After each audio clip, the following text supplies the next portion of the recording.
하여튼 너그 아버지도 벨라고 너그도 똑같다. 내는 내 알아서 살 테니까 너그는 너그 알아서 살아라. 아빠 전화 왔더나? 아버지는 어딜 간 걸까? 내 전화도 안 받네. 어디로 가버린 걸까?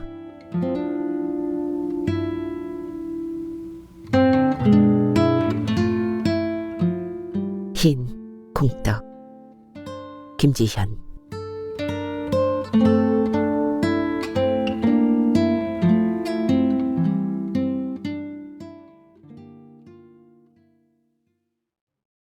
아버지의 가출은 쉰떡 한 팩 때문이었다. 아직 연락이 되질 않으니 그렇다고 짐작할 뿐이다. 아닐지도 모른다.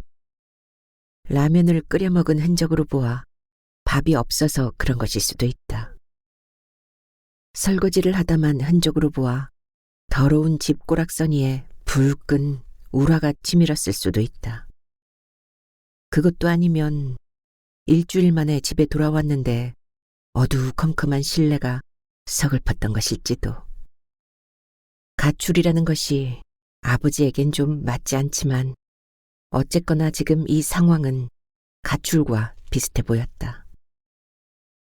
단순히 집을 나간 게 걱정되는 것은 아니다. 아버지는 언제나 집을 나가서 살고 있으므로 엄마와 다툰 후 종종 그랬던 것처럼 사나흘 기다리면 곧 아무렇지 않게 연락을 해올지도 몰랐다. 문제는 집을 나간 것까진 좋은데 어디로 가버렸는지 알 수가 없다는 것이다. 마치 전시라도 하듯 열쇠 꾸러미가 버젓이 밥상 위에 올려져 있었기 때문에 소동이 났다. 이 낯선 상황 때문에 나는 짐짓 심각한 목소리로 엄마에게 전화했다. 엄마는 계속 전화해봐라. 계속하면 받겠지. 했다. 그리고 익숙하게 잔소리를 늘어놓았다. 아니 그러게 그걸 왜 안 먹고 쉬게 놔두노? 하여튼 너그 아버지도 벨라고 너그도 똑같다. 보나마나 집 꼬라지 개판으로 해놨겠지. 나는 수화기를 귀에서 떼고 입술을 꼭 깨물었다. 수화기 너머에서는 꿍짝꿍짝 음악 소리가 요란했다. 엄마 목소리 사이사이로 왜? 뭔 일 있나? 와 그라노? 하는 목소리들이 불쑥불쑥 넘어왔다. 엄마는 한숨을 푹 쉬고 일단 끊어라 하고 전화를 탁 끊었다. 지금쯤 엄마는 제주도 해상 위에 솟아있는 리조트에 있을 것이었다. 4박 5일 일정으로 내가 짜주었으니 오늘이라면 숙소가 거기가 맞았다. 태어나서 처음 가는 제주도였다.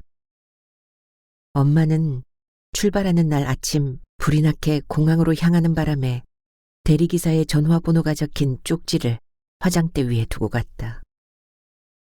나는 버스 정류장까지 나왔다가 집으로 돌아가 전화번호를 불러주었다. 숙소며 렌트카며 식당까지 여행에 소요되는 모든 준비가 내 손에서 이루어졌다. 엄마는 길을 나고 딸 자식 낳는 거지. 이모들이 선물 사다 준다더라. 했다. 여행 멤버는 마트 안에서 엄마와 함께 계를 하는 이모들이었다. 조리 코너의 영미 이모, 공산의 엄마와 은희 이모, 농산의 정숙 이모까지 총 4명. 그 중에서 딸 있는 집은 엄마뿐이라고 했다. 반강제적이긴 했지만 자처에서 여행 플래너 역할을 한 것은 그 개우원들 중에 엄마가 제일 내세울 게 없어 보여서였다. 영미 이모네 아들은 이번 분기에 대기업 연구원으로 입사했고 은희 이모네 막내 아들은 올해 서울에 있는 학교에 입학했다. 정숙 이모네 큰아들은 고등학교 수학 선생님인데 2달 뒤에 어느 대학 무슨 과 교수 딸이랑 결혼식을 올린다. 나는 저번 달부터 거의 월급이라고 할 수 없는 봉급을 받고 사회적 기업 홍보팀에 들어갔다. 이쪽 계에선 꽤 알아주는 단체라고. 우리 딸은 돈 때문이 아니라 자기만의 신념이 있어서 그쪽에서 스카우트 하다시피 해서 들어갔다고 엄마는 강조했다. 엄마가 자기만의 신념이라는 말을 어떤 얼굴로 했을지는 상상되지 않았다. 첫 월급의 액수를 들은 엄마의 얼굴엔 아무런 표정도 없었으므로. 어쨌거나 그 중에서 엄마들의 여행 일정을 짜는 건 내가 제일 적합해 보였다. 다들 많이 바빴고 아무렴 그런 일을 할 군번들은 아닌 듯했다. 여행 경비를 찬조하는 것에 더 적합하달까. 그래서 나는 내 신념에 따라 제주도 구석구석을 파헤치다시피 인터넷을 뒤져 코스를 짰다. 여행을 보내주진 못하지만 그 누구보다 특별한 경험을 안내할 수 있도록. 5번째 신호음까지 음성 메시지 연결음으로 넘어갔다. 곧바로 다시 전화를 연결하는데 전화기가 꺼져 있다는 안내 음성이 나왔다. 아버지의 열쇠 꾸러미를 쥐고 나는 소파에 앉았다. 꾸러미엔 용도를 알 수 없는 여러 개의 열쇠와 등산용 빨간 버클이 걸려 있었다. 화물차 한 대에 무슨 열쇠가 이렇게 많이 필요한 걸까? 어쨌거나 아버지의 화물차 열쇠들은 지금 내 손 안에 있다. 그건 곧 차에 가지 않았다는 것이다. 혹은 차에 가지 않겠다는 것이거나. 아버지는 어딜 간 걸까? 열쇠 꾸러미를 밥상 위에 마치 전시하듯이 그렇게 놓고 어디로 가버린 걸까? 확실히 차를 빼놓곤 아버지의 행적을 가늠할 길이 없었다. 그건 남동생도 마찬가지였다. 열쇠를 두고 갔다고? 그럼 차에 안 갔다는 거 아이가? 어디 갔노? 그니까 빨리 들어오라고. 어딘데 지금? 내 들어간다고 못해나. 전화도 꺼져 있다며. 내도 전화해볼게. 동생은 내 대답이 이어지기 전에 전화를 끊었다. 보나마나 기타를 둘러매고 광안리 해변가를 서성이고 있을 것이었다. 6개월 뒤에 입대 날짜를 받아놓은 남동생은 기타 동아리에 들어 토요일 밤이면 거리 공연 같은 것을 한답시고 밤새 돌아다녔다. 입대라는 말의 무게 때문에 엄마도 나도 동생을 크게 나무랄 수가 없었다. 동생은 생활이 몽땅 증발해버린 사람처럼 굴었다. 늦지막이 일어나고 새벽에나 들어왔다. 거의 얼굴을 마주칠 일이 없었다. 그래도 일요일엔 꼬박 집에 틀어박혀 있었는데 아버지가 집에 있기 때문이었다.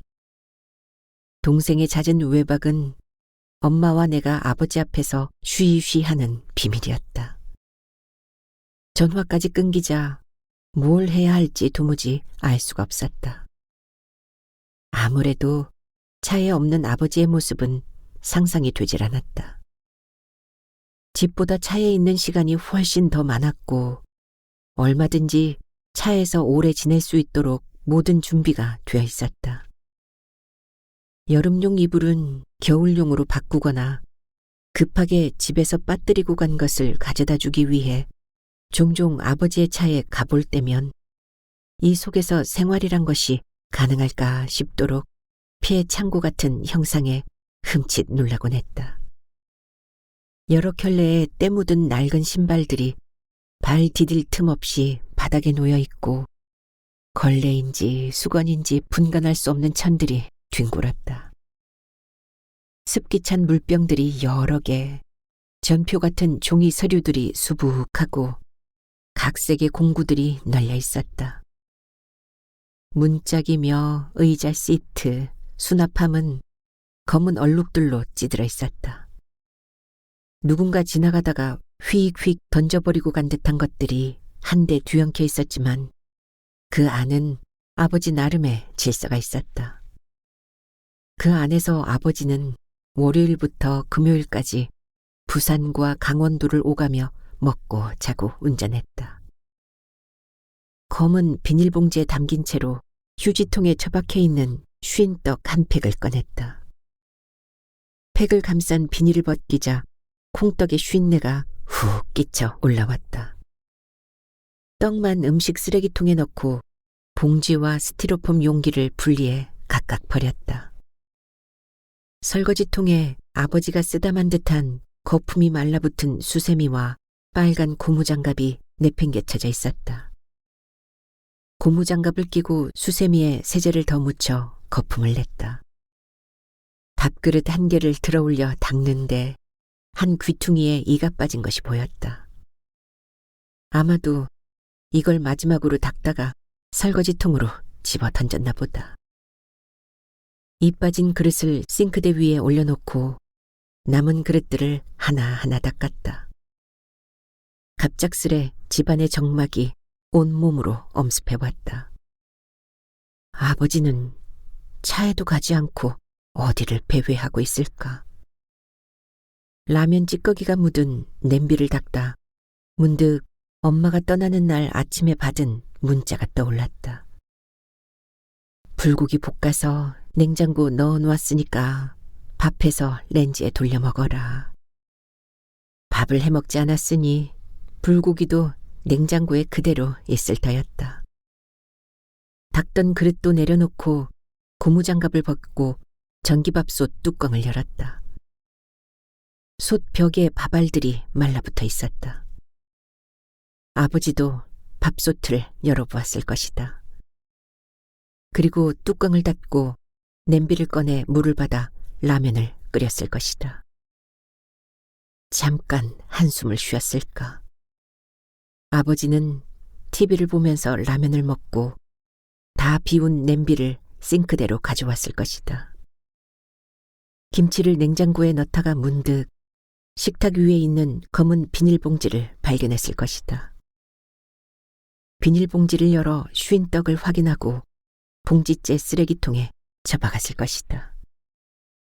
짜증을 억누르고 고무장갑을 끼고 그릇들을 닦는다.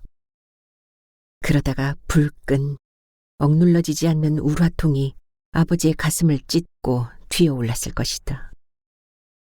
닦던 밥그릇을 집어던지고 고무장갑을 반쯤 뒤집히도록 아무렇게 벗어놓고 휴대폰이며 지갑이며 이것저것을 챙겼을 것이다. 열쇠 꾸러미를 무심코 주머니에 챙겨 넣다 불현듯 어떤 감정이 스쳤을까. 아버지는 열쇠 꾸러미를 다시 밥상 위에 내려놓고 신발을 꿰어 신고 집을 나갔을 것이다. 그리고 어디론가 가고 있을 것이다. 나는 밥솥을 꺼내 말라붙은 밥알들이 불어 떨어지도록 물을 가득 받았다. 떡이 쉰 것은 실은 처음이 아니었다. 아버지는 기나긴 사냥에서 돌아오는 사람처럼 언제나 손에 무언가를 쥐고 귀가했다. 아버지가 가져오는 것 중 어릴 적 우리가 가장 좋아했던 것은 안흥 찐빵이었다. 팥이 부드럽고 달콤한 안흥 찐빵은 강원도 안흥에서만 구할 수 있는 것이었다. 아버지는 종종 찐빵을 한 상자씩 가져왔고 엄마가 찜솥에 쪄주곤 했다.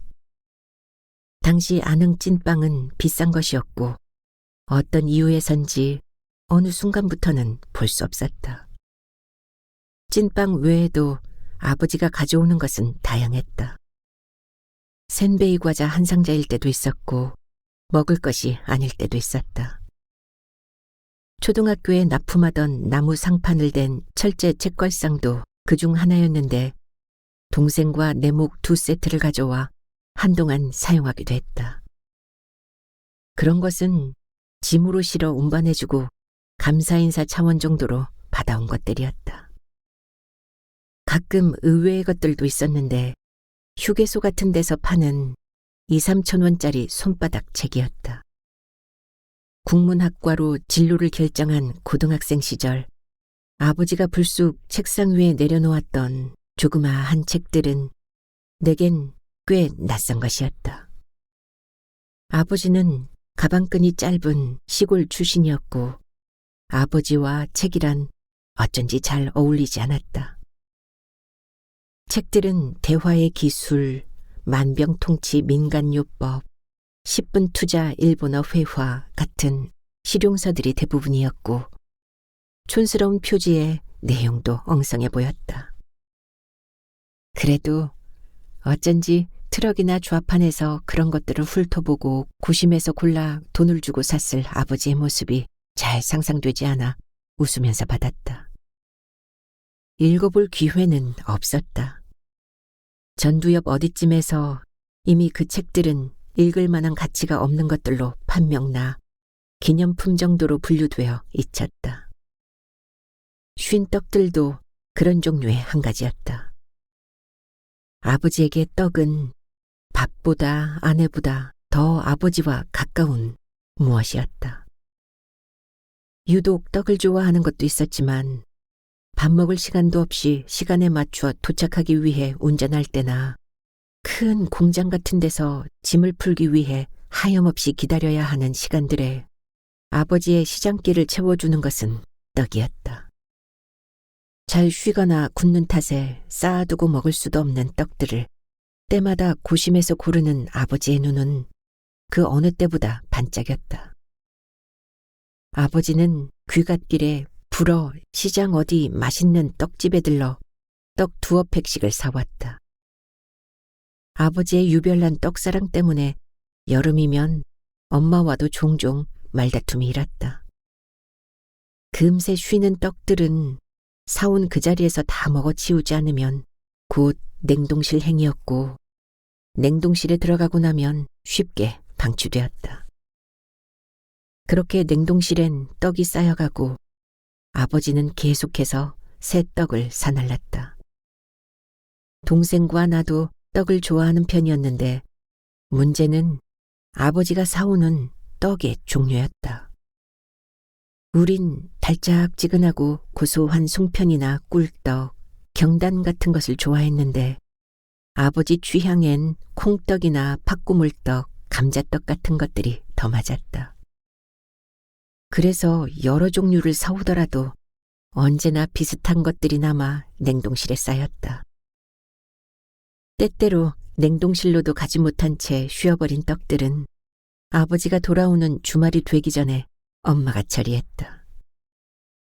음식 쓰레기통에 넣으면서 엄마는 짜증을 멈추지 않았다. 아휴, 너그도 아버지도 벨라다 벨라. 이번 건은 엄마가 제주도에 가 있는 탓에 미처 처리되지 못한 것이었다. 새벽이 깊도록 아버지에게서 전화는 오지 않았다. 동생도 들어오지 않았다. 언제나 반쯤은 비어있는 집이었지만 어쩐지 오늘은 이 집 안에 혼자 누워있다는 것이 쓸쓸했다. 이불을 가슴께로 끌어올리며 몰아누웠다. 한 손에 아버지의 열쇠꾸러미를 쥐고 눈을 감았다. 기름 냄새와 쇠 냄새 같은 것들이 뒤섞여 꾸러미에서 풍겼다. 차를 두고 어딘가로 갔다면 차는 근처에 있을 것이다. 일요일 오전의 고요가 거실 전체에 내려앉아 있었다. 평소라면 마트로 출근하는 엄마를 대신해 아버지가 유일하게 아침 밥상을 차리는 날이다. 이런 걸 내가 했어야 되나? 다 큰 딸내미가 있는데. 아버지는 그렇게 투정했지만 언제나 나보다 먼저 일어나서 밥상을 차렸다. 아버지의 기상시각은 새벽 5시였고 나는 도저히 그보다 일찍 일어날 재간이 없었다. 거실은 덩 비어 있었다. 우리를 깨우려는 듯 볼륨을 높인 텔레비전 소리도 없었고 엄마가 만들어 놓은 반찬들을 내놓는 것일 뿐이었지만 아버지가 차린 밥상도 없었다. 부서질 듯한 햇빛만 거실 한가운데에 쏟아져 들어오고 있었다. 동생 방문은 굳게 닫혀 있었다. 새벽녘 들어와 늦은 잠을 자고 있을 터였다. 쌀을 씻어 밥을 안쳤다. 반찬을 꺼내는데 전화벨이 울렸다. 냉장고 문을 닫지도 못한 채 서둘러 달려가 전화를 받았다. 엄마였다. 일 났나? 아빠 전화 왔더나? 내 전화도 안 받네. 엄마가 좀 전에 아버지에게 전화를 해보니 휴대폰이 꺼져 있다고 했다. 일정대로라면 지금쯤 엄마는 쇠소 가게 투명 카약을 타러 갔을 터였다. 엄마의 첫 제주도 여행은 아무래도 틀어져 버린 것 같았다. 투명 카약을 즐겨야 할 시간에 엄마는 전화를 돌리고 있었다. 전화를 끊고 아버지에게 전화를 걸었다.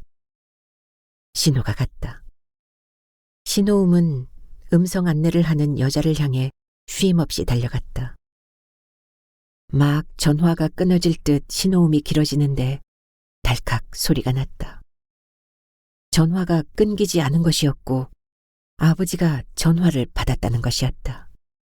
아빠, 어디에요? 아버지는 아무 말도 하지 않았다. 여보세요? 아빠, 아빠. 곧 끊어질 것 같은 위태로움 속에서 나는 바삐 아버지를 불렀다. 침묵 너머에서 대답이 건너왔다. 와, 전화했는데. 예상 외로 순순히 불려나온 목소리에 허탈한 미소가 번졌다. 어디에요? 집에 안 와요? 피하지 않기로 작정한 듯이 아버지는 쉽게 답했다. 안 간다. 그 한마디를 남기고 아버지는 전화를 끊었다. 뚜. 신호음을 들으며 멍해졌다. 전화를 받았고 대화도 했지만 어디서부터 매듭을 풀어야 할지 알 수가 없었다.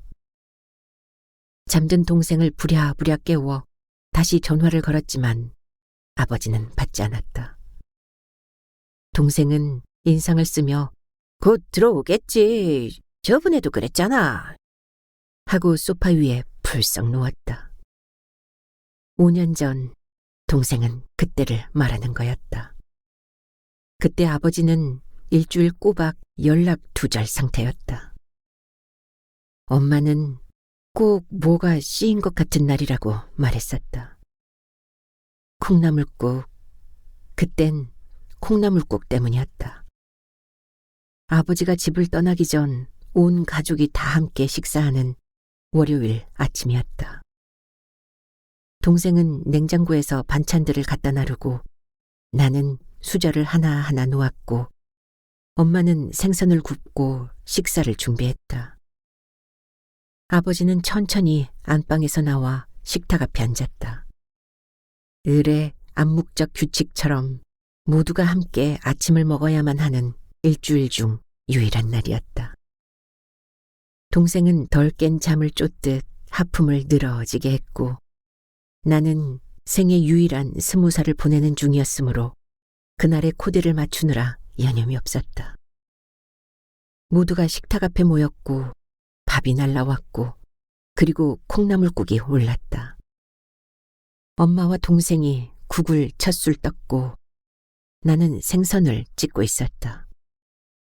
아버지가 갑자기 들고 있던 숟가락을 식탁 위로 내팽개쳤다.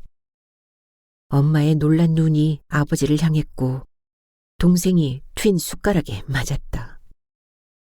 아버지는 이 못 같은 집구석 하며 속옷 가방과 열쇠 꾸러미와 지갑과 휴대폰을 챙겨 현관문을 쾅 닫고 나갔다. 엄마는 소리 한 점도 입 밖으로 내지 못하고 멍한 눈으로 가만히 앉아있다가 눈을 훔쳤다. 숟가락에 맞은 동생의 이마가 금세 빨갛게 부어올랐다. 나는 하염없이 아버지 앞에 놓인 콩나물국 그릇을 바라보았다. 엄마는 겨우 쥐어짜낸 목소리로 도대체 왜 저러는데? 했다. 동생은 부어오른 이마도 매만지지 못한 채로 떨고 있었다. 엄마, 오늘 며칠이지? 불현듯 무언가가 머릿속에 스쳤다. 오늘 월요일 아이가. 아! 엄마의 머릿속이 하얗게 비워지는 소리가 났다. 엄마는 뛰어가듯 거실로 내달려 벽걸이 달력을 올려다보았다. 엄마는 소파 위에 걸터앉아 혼이 쏙 빠진 얼굴로 말했다. 아버지한테 전화해봐라. 그날은 콩나물국이 아니라 미역국이 올랐어야 했다. 엄마는 정신이 나간 사람처럼 혼잣말로 또는 나를 향해 말했다. 20년 동안 한 번도 까먹은 적이 없는데 오늘은 어째 그랬을까? 분명히 이틀 전에만 해도 알고 있었는데 미역이랑 소고기도 사놨는데 어째 그래 뭐가 씌인 것처럼 홀딱 까먹었을까? 너희는 다 뭐했노? 너희가 그러고도 자식 새끼들이가 내가 말을 안 했어도 너희는 알고 있어야 하는 거 아이가? 엄마의 타박을 들으며 동생은 교복을 입고 밥도 한술 뜨지 못한 채 부어오른 이마를 달고 나갔다. 나는 아버지에게 전화를 걸었고 신호음이 가다가 꺼졌다. 엄마는 출근 준비도 하지 않고 안방에 들어가 누웠다. 그러고는 곧 흐느끼는 소리가 들려왔다. 그렇다고 그렇게 화를 내고 나가나? 처음이다. 20년 동안 처음. 요새 하도 몸이 힘들어서 나도 모르게 깜빡했는데 그걸 그러고 화를 내나? 지는 20년 동안 내 미역국 한번 끓여준 적이 있었나? 이구. 엄마의 곡소리를 들으면서 나는 식은 콩나물국을 국솥에 붓고 식탁을 치웠다. 그때 아버지는 일주일 동안 가족들에게서 걸려오는 전화를 모두 받지 않았다. 그러는 동안 아버지는 동해로 춘천으로 일을 했다. 온 가족이 매일같이 전화기와 씨름을 했지만 아버지에겐 열쇠꾸러미가 있으니까 아마도 모든 것이 완비된 차 안에서 잠을 자고 휴게소에서 정식을 사 먹으며 지내고 있을 거란 짐작을 할 수 있었다. 다음 주말 아무렇지 않게 아버지는 집에 들어왔다. 별말 없이 늦은 미역국을 먹고 엄마가 준비한 잡채와 소불고기를 동생과 내가 준비한 떡 케이크와 싸구려 선물들을 받았다. 그렇게 일주일 만에 생일 사건은 지나갔다. 하지만 이번에 아버지는 열쇠꾸러미를 놓고 갔다. 분명 그때와는 다른 상황이었다. 그 일주일간의 불통된 수십 통의 전화와 졸였던 마음이 생생하게 떠올랐다. 그때도 어쩌면 아버지가 영영 집에 들어오지 않을지도 모른다는 생각을 했었다. 아버지는 주말이면 꼬박꼬박 집으로 돌아왔지만 어쨌거나 잘자리와 생활을 꾸려놓은 것이 있었다. 동생과 나는 언제나 아버지의 그늘에 있었고 가장의 존재가 우리 생활에 녹아 있었다. 그럼에도 우린 아버지가 없는 밤들을 엄마와 나, 동생 셋이서 보내며 살고 있었고 아버지가 벌어온 돈으로 학교에 다니고 생활을 했다. 아버지의 노동이 우리의 하루하루를 만들어 주었지만 지친 아버지의 얼굴과 어깨를 매일 보며 살진 않았다. 나와 남자친구의 여행이, 동생의 외박이 아버지의 귀에 닿지 않은 채 엄마와의 밀약으로 행해졌다. 아버지와의 대면은 토요일 저녁 외식과 월요일 아침의 밥상에서 그쳤다. 그렇게 아버지는 당신만의 공간으로 생활로 건너갔고 우리는 다시 엄마를 잘 구워 삶으며 우리의 생활을 만들어갔다. 하지만 열쇠꾸러미가 없는 지금 아버지의 생활이 없다. 아버지는 그의 공간으로 건너가지 않았다. 그것은 곧 우리의 생활도 가능할 수 없음을 알리는 징표였다. 아버지를 지탱하는 두 개의 기둥 중 하나가 속이 비어버린 것이다. 갓 지은 밥알들이 고슬고슬했다. 엄마가 해놓고 간 불고기를 데워 밥을 먹고 설거지를 했다.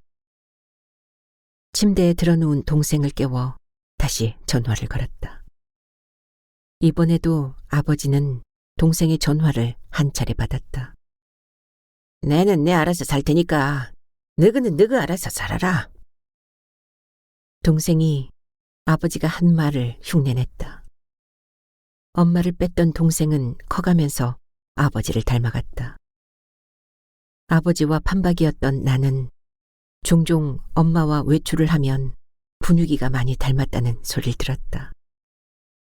무엇보다 외꺼풀의 아버지와 짙은 쌍꺼풀을 가진 엄마는 이목구비가 전혀 대조적이었는데 두 분이 빼닮았다는 소리를 친구들의 입에서 지겹도록 들었다. 그렇게 아버지의 이목구비를 빼다 받고 엄마의 분위기를 닮은 나는 열쇠 꾸러미를 들고 집을 나섰다. 동생은 아버지가 짐을 받는 운수회사 사무실에 가보기로 했다. 언젠가 방학을 맞은 동생은 아버지의 성화에 못 이겨 강원도까지 오가며 아버지의 차에서 일주일을 보낸 적이 있었다. 그때 들렀던 사무실의 위치를 동생은 대충 기억한다고 했다. 지하철역으로 함께 내려와 동생은 반대 방향 개찰구로 향하면서 먼저 찾는 사람이 전화하기 하고 떠났다. 나는 차를 찾아보기로 했다. 어쩌면 아버지는 보조키 같은 것으로 차에서 생활하고 있을지도 몰랐다. 아무래도 차 말고는 아버지의 행적을 쫓아볼 만한 곳이 전혀 떠오르지 않았기 때문이다. 아버지가 주로 주차하는 곳이 어딘지 대충 알고 있었다. 우리 집은 시외와 접하는 부산 끝자락에 있는 아파트 단지였다. 화물차는 함부로 주차하기가 어려워 도심으로는 이사갈 수가 없었다. 주차료를 받는 화물차 전용 주차 공간은 한 달 주차값만도 만만치 않았다. 시외로 넘어가는 변두리 쪽에는 아직 개발되지 않은 공터나 강변 주위로 주차 딱지를 끊으러 오지 않는 땅들이 꽤 있었다. 물론 땅 주인은 따로 있을 터였지만 밭으로 일구지도 않고 건물이 들어서지도 않은 땅들은 관리가 소홀한 곳들이어서 암암리에 화물차주들이 주차 공간으로 이용했다. 아버지는 예의 그 거리낌 없고 화통한 성격으로 당신이 맡아둔 자리에 가끔 주차된 소형 트럭 차주들한테 큰 소리를 쳤다. 요가 지금 내 땅인데 누구 허락받고 여기다 차대는겨? 빨리 차 뺏어! 무엇 모르는 기사들은 죄송합니다 하고 차를 타고 꽁무니를 뺐다. 종종 서글서글한 기사들에게는 한술 더 떴다. 사장님, 그러면 어디 차댈 만한 자리 없을까 예? 보자, 여기 옆이 내 아는 사람 땅이거든. 내가 말해줄 테니까 여기다 대서. 물론 진짜 땅 주인을 만나 쫓겨날 때도 있었다. 그럴 때도 아버지는 당황하지 않았다. 아니, 맨날 대도 한 번도 주인이 안 되길래 주인 없는 땅인가 했지요. 빼면 될 거 아닌겨. 그래도 곧잘 새로운 자리를 물색했고 될 곳이 없을 땐 시 외구하게 되고 한참을 걸어 지하철을 타고 집에 오기도 했다. 요즘 아버지의 자리는 고가도로 다리 밑이었다. 도로를 떠받치는 다리 두 개 사이에 딱 아버지의 차 한 대가 들어갈 만한 공터가 있었다. 아버지는 비가 와도 걱정 안 해도 된다며 좋아했다. 혹 짐을 실어 놓은 주말이면 비가 오진 않을까 노심초사하며 수시로 베란다 창문을 들락거렸다. 비가 쏟아지기 전에 방수용 갓발을 여러 겹 쳐놓아야 짐이 젖지 않기 때문이었다. 갓발을 치는 일은 몇 미터가 되는 짐 위로 올라가 꼼꼼히 덮고 끈을 조여 탱탱하게 묶고 하는 작업이었다. 갓바는 그 무게만도 대단해서 단순히 힘이 세다고 누구나 할 수 있는 일은 아니었다. 기술과 요령이 필요했다. 아버지가 갓받치는 모습은 정교한 작업에 열중한 장인의 모습과 같았다. 언젠가 갓발을 치고 내려오던 아버지는 그대로 땅으로 처박혀 정신을 잃은 적도 있다고 했다. 잠에서 깨듯 어지러운 정신을 다잡아 보니 뒷바퀴 옆에 모로 누워 있었다고. 한참을 차가운 시멘트 바닥 위에 누워 있었더라고. 그 시간들은 아버지만 아는 것이었다. 아버지가 차를 대놓는 다리와 가장 가까운 지하철역에 내렸다. 부산의 북쪽 끝 종착역이었다. 역에서 다리까지는 꽤 걸어야 했다. 얼마 전 아버지가 지갑을 두고 간 날 택시를 타고 가본 적이 있었다. 6차선 도로를 육교로 건너갔다. IC로 이어지는 도로 초입에 있는 다리 밑이라 인도가 없는 찻길을 따라 조심스레 걸음을 빨리 했다. 10여 분쯤 걸었을까 멀찍이 아버지의 차 머리가 보였다. 차 안이 보이지는 않았지만 느낌만으로도 아버지가 없다는 것을 알 수 있었다. 차는 비어 있었다. 적재함 위도 텅 비었고 차 안에도 정막이 돌고 있었다.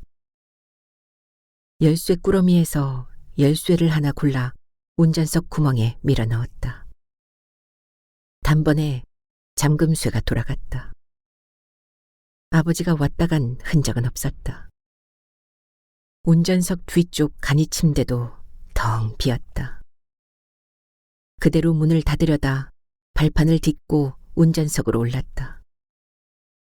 엉덩이 모양으로 움푹 꺼진 가죽 시트가 맨질맨질했다. 운전석에 앉아 안을 살폈다.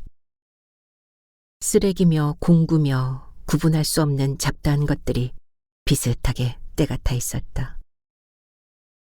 종이들을 정리하려다 그대로 두었다. 모든 것들은 아버지만의 규칙에 따라 제자리에 있는 것일 터였고 내가 함부로 손대는 것이 정리일 순 없었다. 종이 뭉치 속에서 생소한 글자가 보였다.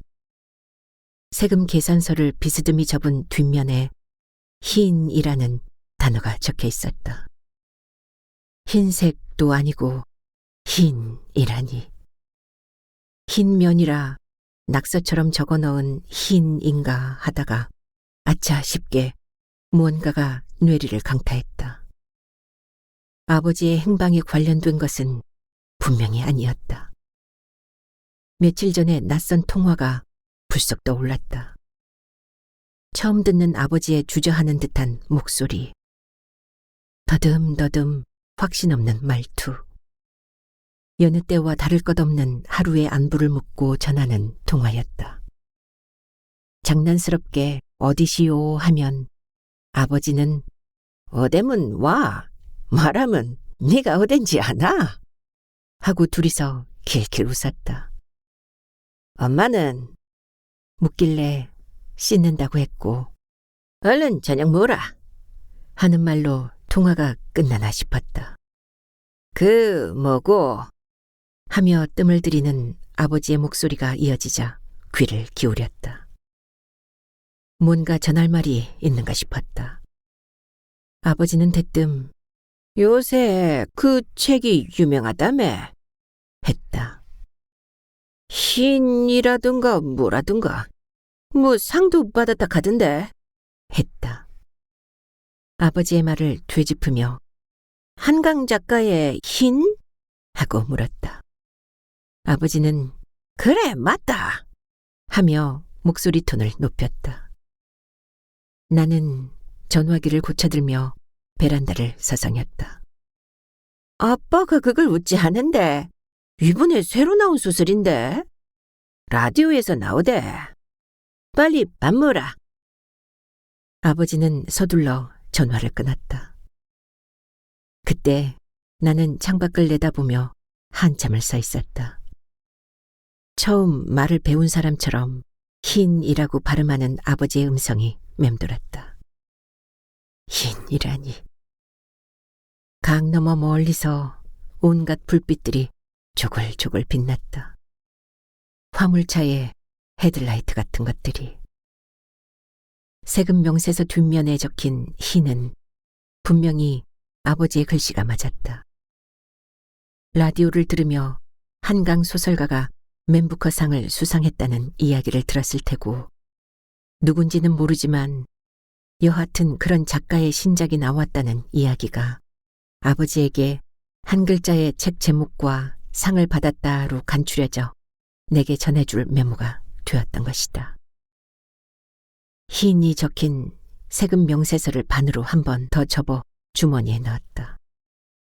희인을 전해준 아버지에게 나는 어떤 메모를 전해야 할까? 문을 잠그고 차들이 없는 틈을 타 도로를 건넜다. 찻길을 다시 거슬러 올라 지하철역 쪽으로 향했다. 지하철역과 육교가 먼 발치에서 나타나자 아까 건너올 땐 보지 못했던 요란한 트럭 한 대가 갓길에 세워져 있었다. 옆구리가 터진 흰 트럭에는 커피, 녹차가 적힌 메뉴판과 함께 요상한 간판이 붙어 있었다. 길가다방. 아버지에게서 귀가 닳도록 들었던 그 유명한 길가다방이었다. 길가에 있는 간이 카페를 기사들이 편의상 그렇게 부르는 것이 아니라 진짜 길가다방이라는 이름을 달고 있었다. 조그만 트럭이었지만 종류는 알찼다. 커피, 녹차, 매실차, 팥빙수, 컵라면, 토스트, 구운 계란, 온갖 견과며 과자들도 있었다. 일반 손님들이 아니라 기사들만을 위한 길가다방이었다.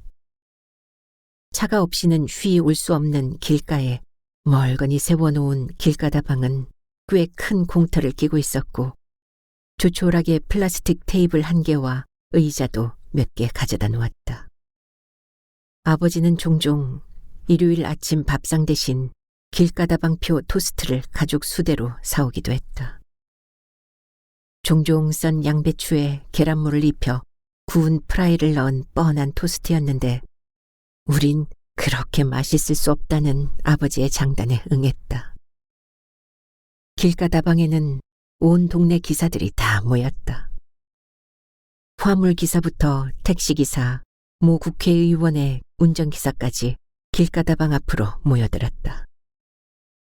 마실 거라곤 커피, 녹차, 매실차가 전부인 길가다방은 마실 것들은 조촐해도 꽤나 고급 정보들이 오가는 기사들의 정보 공유지였다.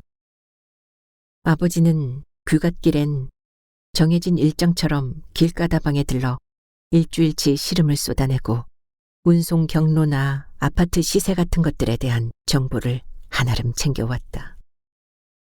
나는 천천히 길가다방 앞에 섰다. 쉬는 좋기 너무 보이는 중년의 여자가 풍채 좋게 적재칸에 올라앉아 있었다. 아가씨 뭐 먹게 하는 물음에 토스트 한 개를 주문했다. 아버지가 종종 사오던 길가다방 토스트를 현지에서 먹다니 군침이 돌았다. 토스트는 순식간에 만들어져 나왔다. 종이에 싼 토스트를 한 입 베어 물었다. 갓 구워진 계란에서 김이 모락모락 올라왔다. 뜨거운 한 입을 입안에서 살살 굴리며 김을 식히고 천천히 씹었다. 따끈하고 달짝지근한 계란잎은 양배추가 아삭하게 씹히고 바삭한 토스트 겉면이 식감을 보탰다. 아버지의 표현대로 죽여주었다. 일요일 아침 막 잠에서 깬 입안에 밀어넣은 그 토스트와 같은 것이면 분명한데 어쩐지 전혀 다른 맛이었다. 뜨거운 김을 이새로 불어내며 급하게 토스트를 씹어 삼켰다.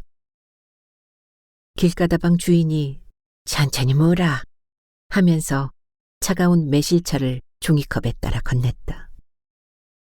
매실차와 토스트의 조합은 그야말로 명물이었다. 쥐기 준다. 아버지의 목소리가 귀에 쟁쟁했다. 지하철에 몸을 실었다. 아무런 소득도 없는데 몸이 노곤했다. 아빠 여기 없다. 차에 있더나. 일단 집으로 갈게. 동생에게서 온 메시지였다. 답장하지 않고 휴대폰을 집어넣었다. 두 정거장 만에 집 앞에 다다랐다. 지하철역을 빠져나오니 해가 꽤 기울었다. 아직 맹렬히 타오르고 있었지만 어쩐지 한김은 식은 듯 느껴졌다. 상점가를 지나 아파트 단지 쪽으로 들어서는데 익숙한 실루엣이 저만치 걷고 있었다. 실루엣뿐만이 아니었다. 넓적한 엉덩이, 한쪽을 저는 듯한 엉거주춤한 팔자걸음, 숱없는 머리. 분명히 아버지였다. 아버지인 건 분명했는데 어쩌면 아버지가 아닐지도 몰랐다. 엉거주춤한 팔자걸음이 향한 곳이 생소했기 때문이었다. 아버지는 검은 봉지를 달랑달랑 흔들며 모텔로 들어갔다. 카운터에는 40 중반쯤 되어 보이는 여자가 앉아 있었다. 옆에 서서 머뭇거리는 나를 여자는 새초롬한 눈빛으로 올려다보았다. 좀 전에 들어온 아저씨요. 저희 아버지인데 몇 호실인지 알 수 있을까요? 여자의 눈빛이 더 날카로워졌다. 그런 거 가르쳐주면 안 되는데. 근데 많이 닮긴 했네. 원래 이런 거 함부로 가르쳐주면 안 되는데 하도 닮아가 가르쳐주는 겁니다. 저 혹시 누구랑 같이 계신가요? 목소리가 떨렸다. 아니, 혼자 오셨던데. 아버지는 200 사무실에 있었다. 문 옆에는 초인종이 있었다. 벨 앞에서 한참을 망설였다. 아버지와의 이런 만남은 꿈에서도 상상해 볼 일이 없는 거였다. 조용히 문을 두드렸다. 아빠! 아빠! 문 안쪽에서 달카닥 손잡이가 돌아가더니 아버지의 얼굴이 튀어나왔다. 아버지의 탁한 눈동자가 흔들리더니 곧 무표정한 얼굴로 돌아왔다. 뭐 하려고 왔는데? 무어라 대답할 말을 찾지 못하고 빤히 아버지의 얼굴만 들여다보았다.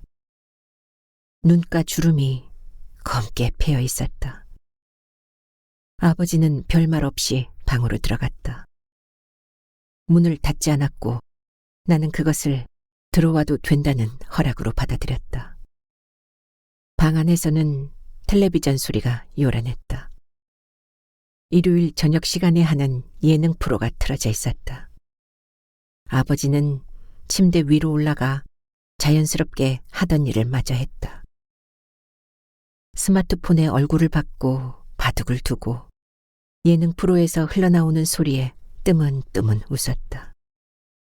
테이블 위에는 아버지의 하룻밤 잔해가 널려 있었다. 빈 보름달 빵 봉지와 설탕물이 묻은 페스츄리 빵 1개가 남아있고 맥주 2캔과 근처 마트에서 산 듯한 먹다 남은 양념치킨 조각들이 통에 담겨 있었다. 나는 소파에 앉아 멀거니 그것들을 바라보았다. 텔레비전에서 웃음소리가 울리고 스마트폰에서 아버지의 손끝을 따라 바둑알이 탁탁 놓이는 소리와 대국이 상대편으로 넘어가는 딩동 같은 소리가 방을 메웠다. 아버지는 바둑판에 눈을 두고 미간을 깊이 쪼이며 심각한 얼굴이었다가 상대의 대국이 길어지면 텔레비전을 보며 낄낄 웃었다. 침대 위에 편안한 자세로 누운 아버지는 휴양을 온 것 같았다. 나는 목을 가다듬고 아빠, 집에 가요. 했다. 아버지는 스마트폰에서 눈을 떼지 않았다. 대답도 건너오지 않았다. 아빠, 집에서 밥 먹자. 아버지는 바둑알을 1개 더 놓았다. 왠지 눈시울이 뜨거워져 고개를 푹 숙였다. 하루 4만 원짜리 그 누구의 방도 아닌 방에서 빵과 치킨 조각 같은 음식들을 먹다 말고 아버지는 그 어느 곳에서보다 편안하게 누워 있었다. 뜨거운 것이 눈가로 차오르는데 뭔가가 탁 날라왔다. 발치에 떨어진 것은 까만 비닐봉지였다. 아까 아버지가 달랑달랑 들고 가던 그것인 듯했다. 비닐봉지를 열어보니 콩떡 2팩이 들어있었다. 쉬어버린, 아버지가 쓰레기통에 처박아버린 그것과 같은 콩떡이었다. 떡무라. 아버지는 내 쪽을 쳐다도 보지 않고 그렇게 말했다. 눈물을 소매로 훔치고 떡 비닐을 뜯었다. 아이 주먹만한 콩떡을 한 입에 베어 우적우적 씹었다. 텁텁한 콩 잔해가 쫀득한 떡에 비벼져 고소했다.